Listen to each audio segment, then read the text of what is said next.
ستار ياسين، عالية الكرة، هيليو مونتيرو، سامي هين، ترتد، كرة خطيرة خطيرة، وليد، جول جول جول جول جول جول جول جول، هدف أول، هدف أول، وليد كريم بالدقيقة 39. وليد كريم يسجل أول أهداف المباراة.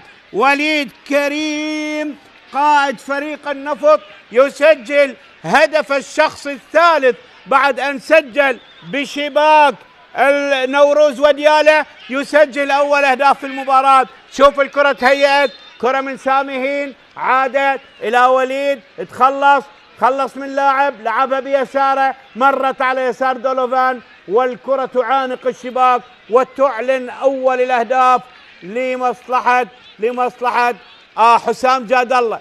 حسام جاد الله، حسام اللي يسجل، حسام جاد الله اللي يسجل الهدف. حسام بالدقيقة 39 حسام جاد الله يسجل الهدف الأول. حسام جاد الله ويسجل هدف الشخص الثالث. حسام بعد أن